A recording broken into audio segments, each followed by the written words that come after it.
संघर्ष ही जीवन है। जो मुस्कुरा रहा है उसे दर्द ने पाला होगा। जो चल रहा है उसके पाँव में छाला होगा।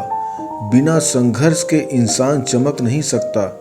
जो जलेगा उसी दिए में उजाला भी होगा। क्यों बचे संघर्ष से? संघर्ष ही तो जीवन की आत्मा है। जितना कठिन संघर्ष होगा उतनी ही शानदार जीत होगी। एक गांव में एक किसान रहता था। वह किसान बहुत ही मेहनती था। वह बहुत मेहनत से खेतों में अनाज उगाता था और उसकी देखभाल पूरे मन से करता था। अक्सर उसकी फसल खराब हो जाती थी। कभी सूखा पड़ जाता तो कभी बाढ़ आ जाती, कभी तेज धूप, कभी आंधी। कोई न कोई कारण से उसकी फसल खराब हो जाती।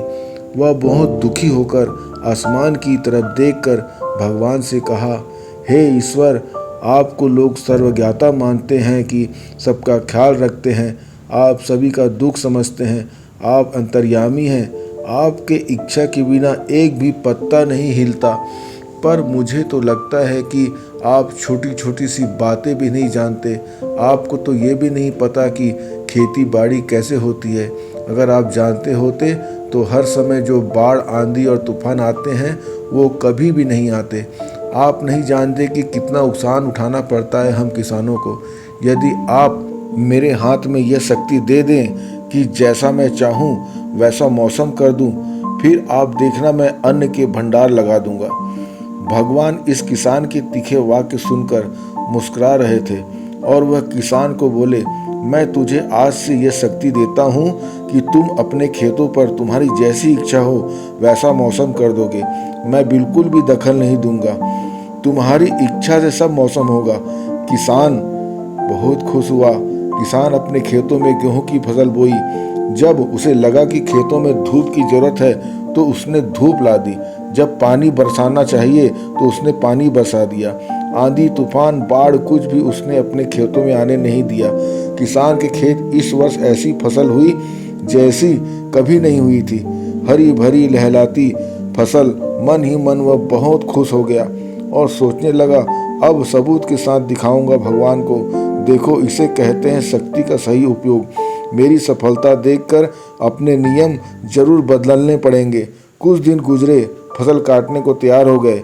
किसान बहुत उत्सुकता से फसल काटने लगा, पर जैसे ही उसकी नज़र गेहूं के बालियों पर पड़ी तो उसने अपना सिर पीट लिया और वह रोने चिल्लाने लगा। गेहूं के एक भी बालियों के अंदर गेहूं का दाना नहीं था।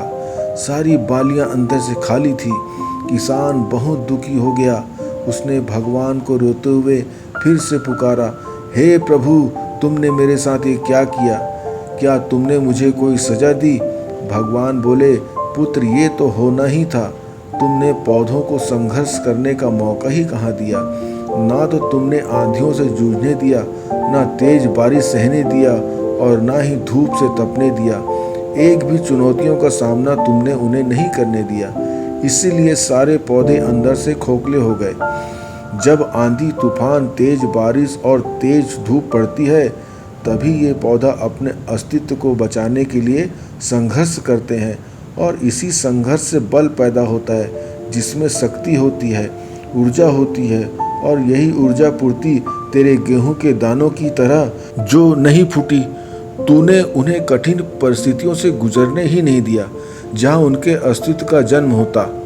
सारे बालियां इसलिए खाली है, इसमें एक भी गेहूं का दाना इसलिए नहीं है क्योंकि तुमने अपने पौधों को संघर्ष कराया ही नहीं। तो हमें जीवन में याद रखना है, स्वर्ण में सोने का आभास तभी आता है जब वह आग से तपने, गलने और हथौड़ों से पीटने जैसे संघर्षों से गुजरता है। कोयले का टुकड़ा हीरा तभी बनता है जब वह उच्च दाब और ताप की मुश्किल परिस्थितियों से गुजरता है। इसी तरह यदि हमारी जिंदगी में कोई संघर्ष ही ना हो, कोई चुनौती ही ना हो, तो हम भी गेहूं की बालियों की तरह खोखले रह जाएंगे। कोई अस्तित्व नहीं होगा हमारा। विपरीत परिस्थितियां, चुनौतियां, समस्याएं हमें और अधिक निखारती है। यदि जीवन में कठिन परिस्थितियां और चुनौती आए तो घबराना मत, बल्कि सामना करना, विश्वास करना कि आप और अधिक निखर जाओगे और अधिक मजबूत बन जाओगे। किसी ने कितना सही कहा है, जिंदगी जीना आसान नहीं होता है, बिना संघर्ष कोई महान नहीं होता। जब तक ना पड़े हथौड़े की चोट, तब तक पत्थर भी भगवान नहीं होता।